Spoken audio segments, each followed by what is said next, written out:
Assalamualaikum, selamat pagi anak-anak. Baik, sebelum kita memulai pelajaran hari ini, alangkah baiknya kita membaca doa terlebih dahulu agar pembelajaran kita pada hari ini berjalan dengan lancar. Untuk Dimas sebagai ketua kelas, mohon dipimpin doa pada hari ini.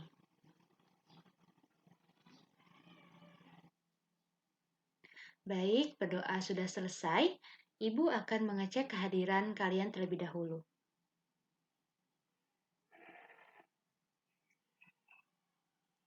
Baik, alhamdulillah semuanya hadir. Sehat semuanya? Alhamdulillah, ternyata sehat semua ya. Ibu akan menyampaikan tujuan pembelajaran kita pada hari ini, yaitu untuk mengetahui dan memberi pemahaman kepada anak-anak ibu untuk mengetahui apa itu teks berita, ciri-cirinya dan unsur apa saja yang ada dalam teks berita. Nah, sebelum masuk kepada materi yang akan ibu sampaikan, ibu ingin bertanya kepada kalian.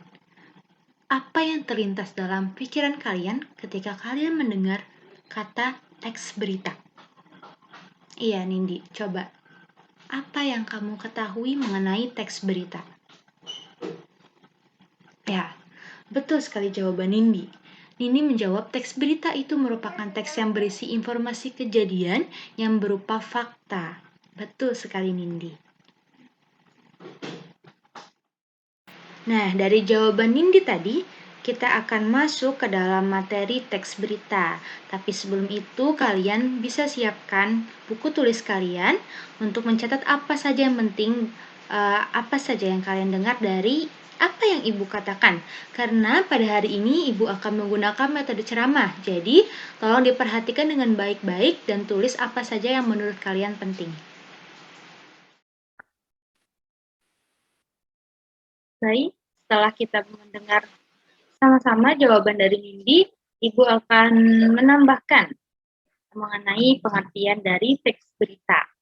Teks berita ini merupakan suatu laporan yang berisi suatu berita atau peristiwa yang kemudian memiliki nilai jurnalistik dan memiliki nilai berita.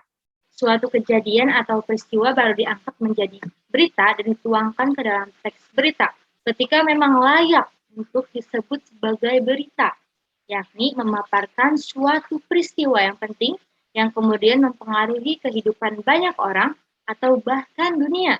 Selain itu juga menjadi informasi yang dianggap menarik di mata publik. Dan selanjutnya, Ibu akan menyampaikan ciri-ciri teks berita untuk membedakan mana teks berita dan yang mana bukan teks berita.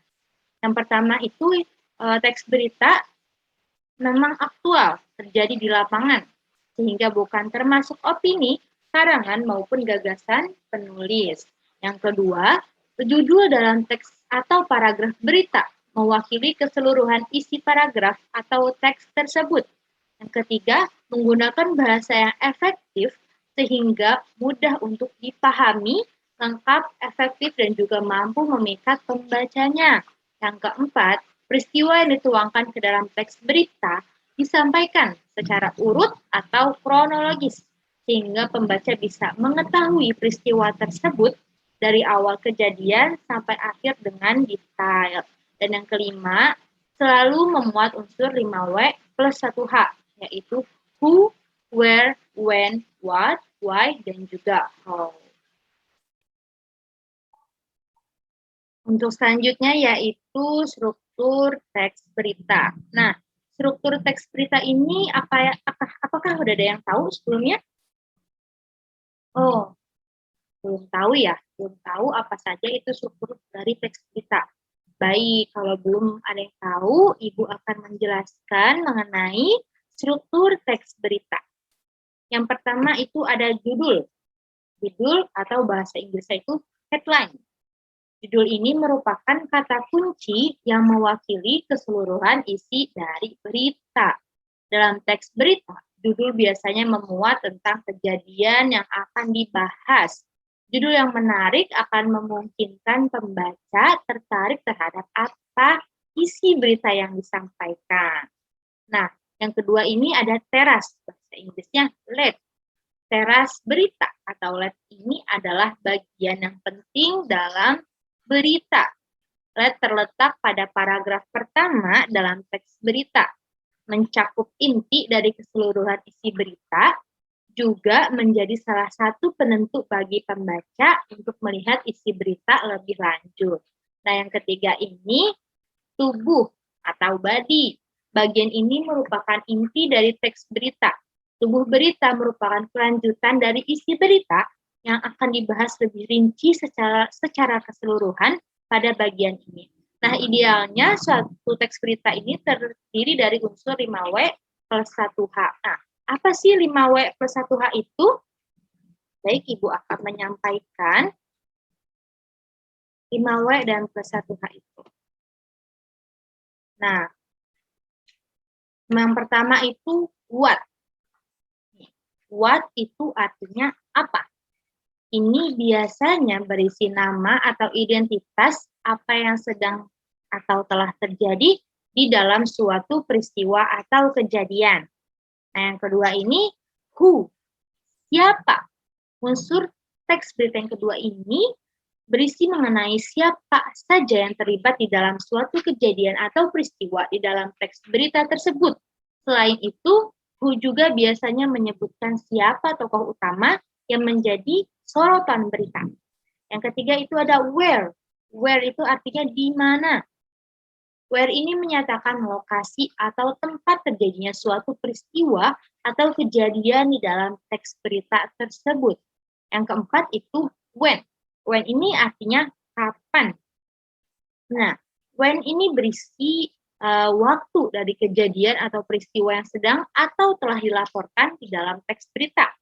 Selanjutnya itu why. Mengapa? Mengapa atau alasan apa yang membuat peristiwa atau kejadian tersebut terjadi? Nah, unsur ini biasanya mencakup detail mengenai penyebab dari suatu peristiwa tersebut terjadi. Nah, yang H ini itu how.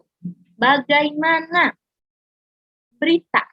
Unsur berita yang terakhir ini adalah how, yang mana berisi mengenai bagaimana keadaan atau proses terjadinya kejadian atau peristiwa tersebut. Seperti itu.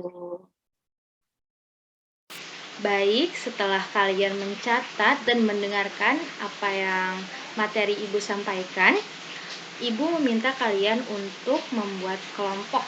Karena kelas ini berisi 18 orang, Ibu meminta kalian satu kelompok itu berisi 6 orang. Jadi total kelompok itu jumlahnya ada 3 kelompok. Dan Ibu minta juga kalian untuk mempresentasikan hasil kerja kalian di depan Ibu dan teman-teman kalian. Mengerti? Oke, silakan. Ibu akan memberikan kalian teks berita dan kalian mengidentifikasi unsur apa saja yang ada dalam teks berita tersebut. Oke, dimulai dari sekarang ya. Setelah Ibu perhatikan dan Ibu lihat tadi dari penampilan kalian di depan, baik dari kelompok 1, 2, maupun 3, itu Ibu rasa kalian sudah dapat mampu dan memahami apa yang Ibu sampaikan tadi. Nah, untuk mengasah kemampuan dan pengetahuan kalian, Ibu meminta kalian mencari informasi lagi mengenai materi yang telah Ibu sampaikan tadi, sehingga kalian tidak hanya terpaku dengan apa yang Ibu sampaikan, tetapi juga kalian mempunyai pengetahuan yang lainnya. Dan tugas ini Ibu berikan sampai minggu depan. Kalian catat, boleh dari informasinya, boleh dari TV, media cetak, atau internet. Boleh saja kalian catat dan dikumpulkan ke Ibu minggu depan. Baik, karena waktunya sudah habis dan Ibu sudah menyampaikan materi hari ini, Ibu tutup kegiatan belajar kita hari ini. Semoga apa yang Ibu sampaikan dapat bermanfaat, dan sekali lagi kita berdoa agar ilmu yang telah kita dapat bisa bermanfaat di kehidupan kita kelak nanti. Berdoa dimulai. Baik, cukup sampai di sini. Jaga kesehatan kalian dan semangat tetap belajar. Ibu akhiri, wassalamualaikum warahmatullahi wabarakatuh.